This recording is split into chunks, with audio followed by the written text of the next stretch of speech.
Imagina por un momento que eres un monje en el año 1550.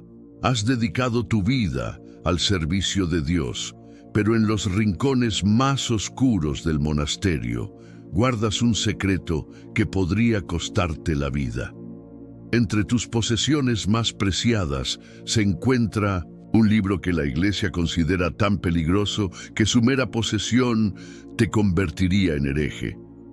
Cada noche, cuando todos duermen, lo lees a la luz de una vela, sabiendo que cada página podría ser la última que veas antes de las llamas de la hoguera. Esta no es una historia de ficción.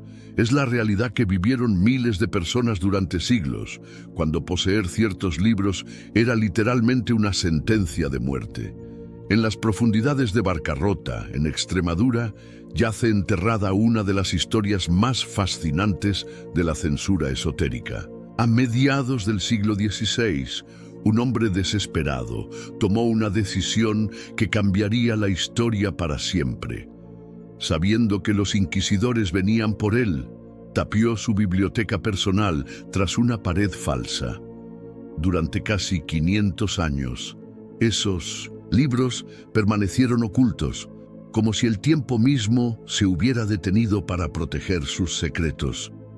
Cuando finalmente fueron descubiertos, los investigadores encontraron algo extraordinario: una colección perfectamente preservada de libros prohibidos, incluyendo amuletos mágicos, grimorios y textos que la Inquisición había intentado borrar de la faz de la tierra. Entre ellos, una nómina circular impresa, un amuleto mágico con fórmulas y signos a los que se atribuía poder protector, construido sobre una carta apócrifa de Jesucristo. Pero la historia de la censura esotérica comienza mucho antes, en 1900, los primeros siglos del cristianismo. Imagina las calles de Roma en el año 325, cuando el emperador Constantino convierte el cristianismo en religión oficial. De repente, siglos de conocimiento pagano, desde tratados de alquimia hasta textos de astrología, se convierten en enemigos del Estado. Las llamas consumen no solo pergaminos y papiros, sino mundos enteros de sabiduría ancestral. Los primeros cristianos, que habían sido perseguidos durante generaciones, ahora se convertían en perseguidores. Era una ironía cruel del destino. Quienes habían sufrido por sus creencias ahora imponían su fe a través de la destrucción del conocimiento ajeno. Pero aquí surge una pregunta inquietante.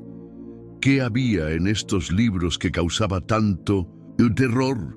¿Realmente contenían poder sobrenatural o simplemente representaban ideas demasiado peligrosas para las mentes de la época? La respuesta nos lleva a entender algo fundamental sobre la naturaleza humana: el miedo al conocimiento descontrolado.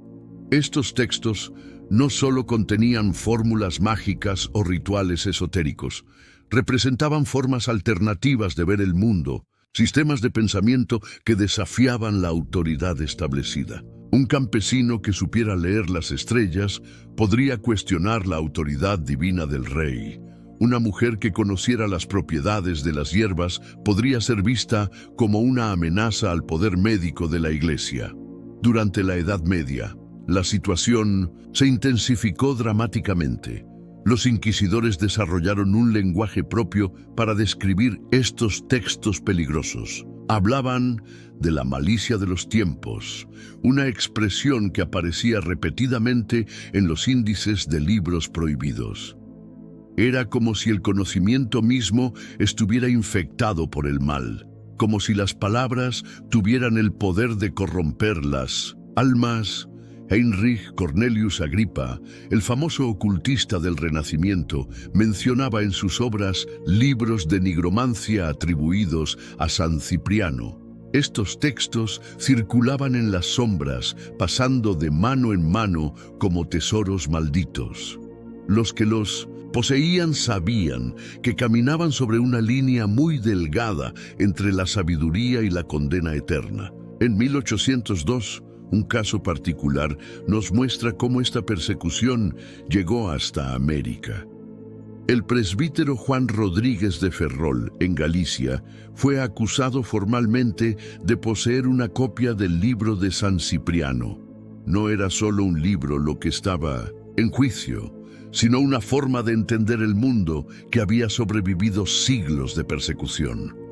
La llegada de estos textos al Nuevo Mundo creó una situación única. Los conquistadores españoles no solo trajeron sus espadas y cruces, sino también sus miedos ancestrales hacia lo desconocido. Cuando se encontraron con las tradiciones espirituales de los pueblos originarios, el resultado fue una mezcla explosiva de terror y fascinación. Los códices aztecas y mayas, con su complejo sistema de conocimientos astronómicos y rituales, fueron vistos como obras diabólicas. Miles de años de sabiduría indígena ardieron en hogueras, mientras los conquistadores justificaban la destrucción como un acto de salvación espiritual. Pero algo extraordinario sucedió en este proceso. El conocimiento prohibido no murió, sino que se transformó. Se mezcló con las tradiciones locales, creando nuevas formas de esoterismo que sobrevivieron en la clandestinidad. En los mercados de México, en las favelas de Brasil, en los pueblos remotos de los Andes, estas tradiciones siguieron vivas, transmitidas de generación en generación como secretos familiares. La verdad más perturbadora de esta historia es que la censura nunca logró su objetivo principal. Cada libro quemado se convertía en una leyenda. Cada texto prohibido adquiría un poder místico que nunca había tenido cuando circulaba libremente. Los inquisidores, sin saberlo, estaban creando los mitos que intentaban destruir. Hoy, cuando podemos acceder a casi cualquier información con un simple clic, es difícil imaginar un mundo donde poseer un libro pudiera costarte la vida. Pero esta historia nos enseña algo fundamental sobre la naturaleza del poder y el conocimiento. Siempre habrá quienes intenten controlar lo que otros pueden saber, leer o creer. La biblioteca tapiada de Barcarrota sigue ahí, como un testimonio silencioso de esta batalla eterna entre la curiosidad humana y el miedo al cambio. Nos recuerda que cada página que leemos libremente fue, en algún momento, un acto de rebeldía contra aquellos que preferían mantenernos en la oscuridad. En 1937, un hombre enfermo y solitario en Providence despertó de una pesadilla que cambiaría para siempre el mundo del ocultismo. Howard Phillips Lovecraft había soñado con un título que resonaba en su mente como un eco ancestral: Necronomicon. No sabía que estaba a punto de crear el libro prohibido más famoso de la historia moderna, uno que nunca existió, pero que miles de personas han buscado desesperadamente durante décadas. La ironía es devastadora. El libro más temido del siglo XX nació de la imaginación de un hombre que vivía en la pobreza, que apenas salía de su casa y que moriría solo y desconocido apenas unos meses después de ese sueño profético. Pero aquí comienza uno de los fenómenos más fascinantes de la psicología humana moderna. Lovecraft no solo creó un libro ficticio, construyó una mitología tan convincente que logró engañar al mundo entero. Inventó la historia de Abdul al-Hazred, el árabe loco que supuestamente escribió el texto original en el año 730. Creó una línea temporal perfecta, la traducción al griego en 950, la versión latina en el siglo XIII, las ediciones clandestinas del Renacimiento. Y luego hizo algo genial: esparció 5 copias imaginarias por el mundo real. Una en Harvard, otra en París, una tercera en Londres, una cuarta en su ficticia Universidad de Miskatonic, y la quinta la colocó en Buenos Aires. ¿Por qué Buenos Aires? Hace 90 años, cuando Lovecraft escribía El horror de Dunwich, Argentina era para él un lugar remoto y exótico, tan lejano de las grandes capitales culturales que parecía el escondite perfecto para un conocimiento prohibido. Sin saberlo, estaba creando una conexión mística entre su New England gótico y el extremo sur del continente americano. La tragedia de Lovecraft es también la tragedia de su creación. Murió pobre y olvidado en 1937, sin imaginar que décadas después, investigadores, ocultistas y curiosos recorrerían las bibliotecas del mundo buscando su libro inexistente. En los años 60, se descubrió una ficha del Necronomicon en el catálogo de la Universidad de California, obra de algún estudiante bromista que había llevado la broma demasiado lejos, pero la búsqueda no se detuvo ahí. Clark Ashton Smith, miembro del círculo literario de Lovecraft, vivió uno de los momentos más escalofriantes de su vida cuando, en broma, preguntó a un librero de viejo de Nueva York si tenía el Necronomicon. La respuesta fue inmediata: por supuesto que lo tenemos. Durante unos segundos que le parecieron eternos, Smith se enfrentó a la posibilidad de que la ficción hubiera cobrado vida. La llegada de Internet intensificó esta búsqueda obsesiva.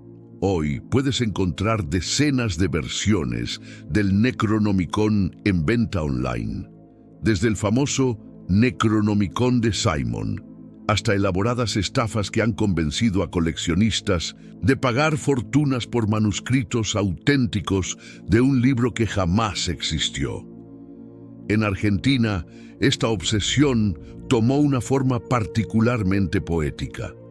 El cineasta Marcelo Schapses cumplió el sueño de su adolescencia creando Necronomicon, el libro del infierno, una película que imagina qué pasaría si la copia bonaerense fuera descubierta en los sótanos anegados de la Biblioteca Nacional. La Buenos Aires de pesadilla que construyó, donde nunca deja de llover y las napas subterráneas han inundado los edificios, se convierte en el escenario perfecto para el libro maldito.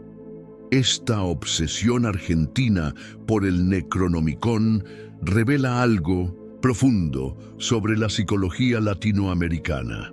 En una región donde lo mágico y lo real conviven naturalmente, donde el realismo mágico no es solo un género literario, sino una forma de experimentar el mundo, la idea de un libro que contenga secretos cósmicos peligrosos no parece tan imposible. Pero quizás lo más perturbador de toda esta historia es cómo Lovecraft logró algo que los inquisidores medievales nunca pudieron: crear un libro prohibido perfecto.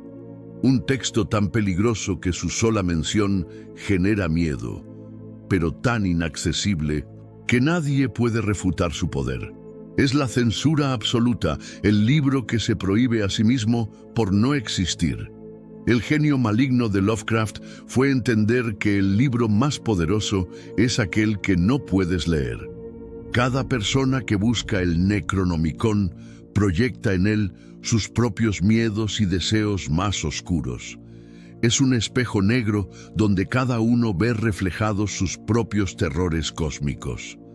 En sus cartas, Lovecraft confesaba con melancolía: es más divertido inventar trabajos míticos como el Necronomicon que escribir sobre libros reales de ocultismo. No sabía que estaba describiendo perfectamente la naturaleza humana.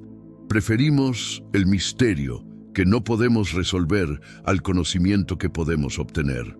Hoy, casi un siglo después de ese sueño profético en Providence, el Necronomicon sigue siendo buscado, temido y deseado. En los foros de Internet, en las librerías esotéricas, en las conversaciones de madrugada entre aficionados al terror, el libro inexistente de Lovecraft mantiene su poder hipnótico. La verdad final es que Lovecraft creó algo más poderoso que un libro. Creó una necesidad. La necesidad humana de creer que existen conocimientos tan peligrosos que deben permanecer ocultos. Secretos tan terribles que es mejor no conocerlos. En un mundo donde casi toda la información está al alcance de un clic, el Necronomicon representa el último misterio inaccesible, el único libro verdaderamente prohibido. Y quizás esa sea su verdadera maldición, no que te vuelva loco al leerlo, sino que te condene a buscarlo para siempre, sabiendo que nunca lo encontrarás porque nunca existió. Es la búsqueda eterna de algo que solo existe en nuestros miedos más profundos. ¿Te gustó conocer la verdad detrás del Necronomicon? Dale like a este video, suscríbete al canal para más misterios del ocultismo y compártelo con tus amigos. Y no olvides comentar, ¿conocías que el Necronomicon era ficción o también creías que existía realmente? En el año 1001, en las laderas heladas del monte Brocken, un monje alemán llamado Jonás Sufurino experimentó algo que cambiaría su vida para siempre. Según cuenta la leyenda, mientras caminaba cerca del monasterio en una noche de tormenta, fue abordado por figuras encapuchadas que se identificaron como espíritus superiores de la corte infernal. Le entregaron un manuscrito escrito en pergamino virgen con caracteres hebreos que brillaban como brasas en la oscuridad. Ese libro se convertiría en el Grimorio de San Cipriano, el texto mágico más buscado del mundo hispanoamericano. Pero la historia real detrás de este grimorio es aún más fascinante que la leyenda. San Cipriano de Antioquía existió realmente, y su transformación de poderoso hechicero a santo cristiano representa uno de los dilemas morales más complejos de la antigüedad. Durante años, Cipriano había usado su conocimiento de las artes ocultas para obtener poder y riqueza. Conocía los secretos para invocar demonios, crear filtros de amor y manipular las fuerzas invisibles del mundo. Todo cambió cuando conoció a Justina, una joven cristiana cuya fe pura lo confrontó con la realidad de lo que había hecho con 1900 en su vida. La historia cuenta que juntos presenciaron sacrificios humanos realizados por seguidores de sus enseñanzas mágicas. El horror de ver cómo su conocimiento había corrompido a otros hasta ese extremo lo llevó a un punto de quiebre emocional que cambiaría todo. El arrepentimiento de Cipriano fue tan profundo que decidió convertirse al cristianismo y dedicar el resto de su vida a deshacer el mal que había causado. Pero el conocimiento que había adquirido durante décadas no podía simplemente borrarse. Antes de morir mártir, compiló todo su saber en un libro que serviría como advertencia, una guía completa de los peligros de las artes oscuras. El contenido del grimorio refleja esta dualidad desesperante. Sus páginas contienen instrucciones detalladas para hacer pactos con el diablo, fórmulas para crear tinta con sangre humana y métodos para invocar entidades demoníacas. Pero también incluye exorcismos, protecciones y advertencias sobre las terribles consecuencias de usar estos conocimientos.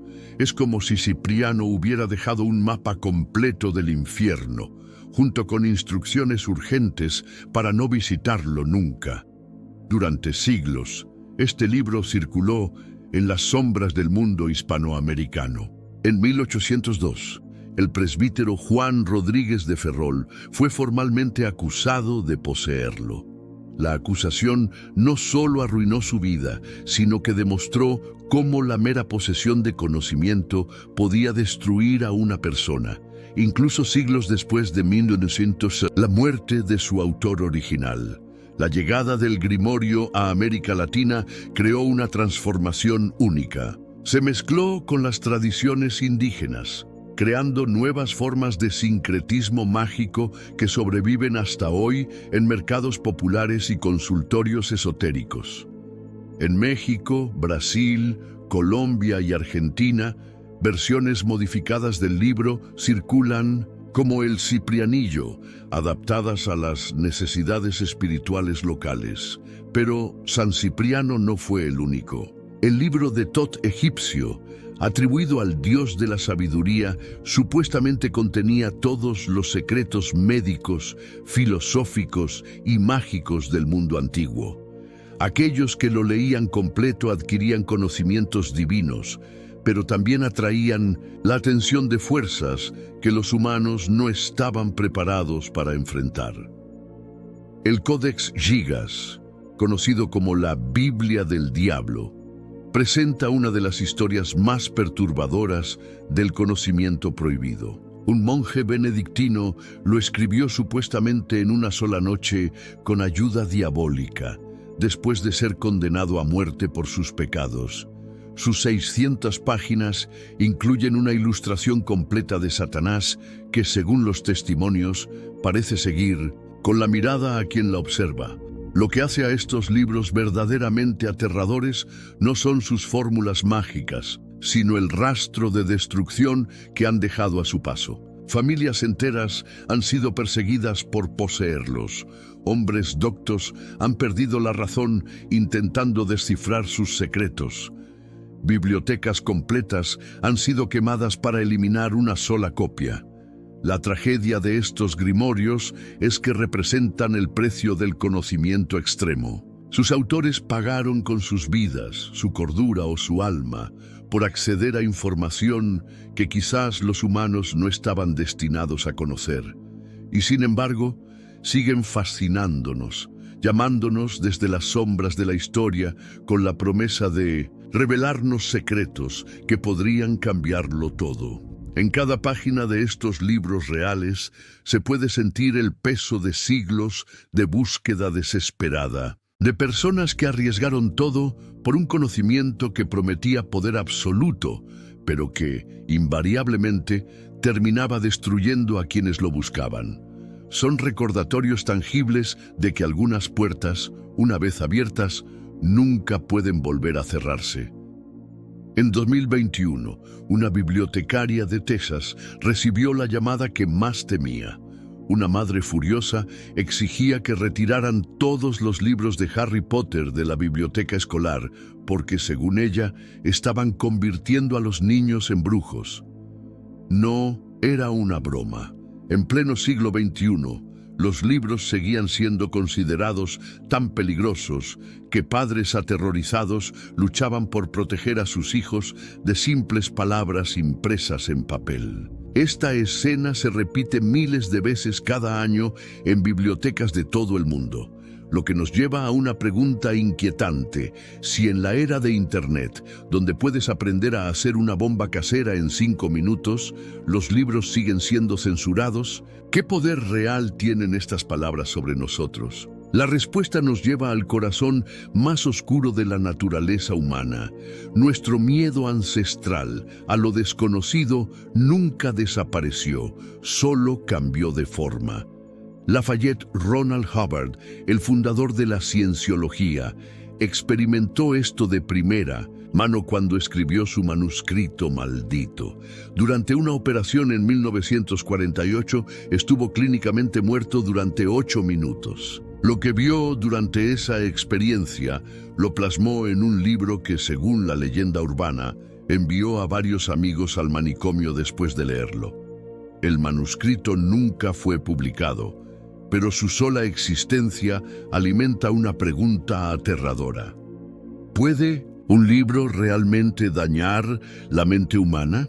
En América Latina, esta pregunta toma dimensiones particulares. En los mercados de Sonora en México, en las botánicas de Miami, en las librerías esotéricas de Buenos Aires, los grimorios modernos se venden junto a advertencias susurradas, solo para personas preparadas. Los vendedores cuentan historias de clientes que regresaron pidiendo exorcismos después de intentar rituales que encontraron en libros aparentemente inofensivos. María, una curandera de Guadalajara, recuerda el caso más perturbador de su carrera. Un joven ingeniero había comprado una edición moderna del libro de San Cipriano. 3 semanas después, su familia la buscó desesperada. El muchacho no dormía, hablaba solo y aseguraba que voces desde el libro le daban instrucciones. Cuando María revisó el texto, encontró que alguien había añadido rituales que no estaban en las versiones tradicionales, versiones más agresivas y peligrosas. Este es el nuevo horror de los libros prohibidos modernos. En la era digital, cualquiera puede modificar, editar y redistribuir estos textos. Los grimorios de hoy no son documentos históricos controlados, sino virus informáticos que mutan con cada descarga. Un adolescente puede encontrar un PDF del Necronomicon en Reddit, pero no hay manera de saber si el contenido es el original de Lovecraft o una versión alterada por alguien con intenciones más siniestras. En Brasil, los casos de posesión digital han aumentado dramáticamente. Jóvenes que descargan textos esotéricos de Internet y experimentan crisis psicológicas que sus familias interpretan como posesiones demoníacas. Los terapeutas modernos se debaten entre el escepticismo científico y la evidencia empírica de que algo está afectando realmente a estas personas. La paradoja más cruel de nuestra época es que mientras tenemos acceso ilimitado a información, hemos perdido los contextos culturales que hacían menos peligrosos estos conocimientos. Los grimorios tradicionales se transmitían junto con advertencias, rituales de protección y una comunidad que supervisaba su uso. Hoy, un adolescente puede descargar instrucciones para invocar demonios, sin entender que originalmente venían acompañadas de meses de preparación espiritual y mental. Instagram y TikTok han creado una nueva generación de brujas digitales que practican rituales encontrados en videos de 30 segundos. Sin darse cuenta, están jugando con fuerzas que sus antepasados tardaban años en aprender a manejar responsablemente. Los resultados, según reportan trabajadores sociales de toda América Latina, son cada vez más preocupantes. Pero quizás lo más perturbador es que los nuevos libros prohibidos ya no son físicos. Son algoritmos que nos estudian y nos manipulan. Son inteligencias artificiales que aprenden nuestros miedos más profundos y los usan en nuestra contra. Son redes sociales que conocen nuestros deseos secretos mejor que nosotros mismos. El verdadero grimorio moderno no está escrito en pergamino con sangre, sino en código que recopila cada clic, cada pausa, cada momento de duda. Y a diferencia de los libros antiguos, que al menos advertían sobre sus peligros, estos nuevos, textos malditos, se disfrazan de entretenimiento inocuo. La biblioteca tapiada de bancarrota que mencionamos al inicio se ha convertido en metáfora de nuestro tiempo. Cada uno de nosotros lleva una biblioteca prohibida en el bolsillo. Nuestro teléfono móvil, lleno de información que puede consolarnos o destruirnos, dependiendo de cómo la usemos. La diferencia es que ya no podemos tapiar la pared y esperar que el conocimiento peligroso desaparezca. En la era digital, el conocimiento prohibido nos busca a nosotros. Y quizás la única protección real no sea la censura, sino aprender a navegar sabiamente por un mundo donde cada scroll puede llevarnos hacia la luz o hacia la oscuridad más profunda. La pregunta final que debemos hacernos no es si los libros pueden ser peligrosos, sino si estamos preparados para el poder que llevamos en nuestras manos cada día. ¿Qué opinas? ¿Crees que algunos libros son realmente peligrosos o toda censura es injustificada? Déjanos tu opinión en los comentarios. Dale like si te gustó este recorrido por los libros más prohibidos de la historia. Suscríbete para más contenido sobre misterios y fenómenos inexplicables. Y compártelo con alguien que se atreva a conocer estos secretos prohibidos.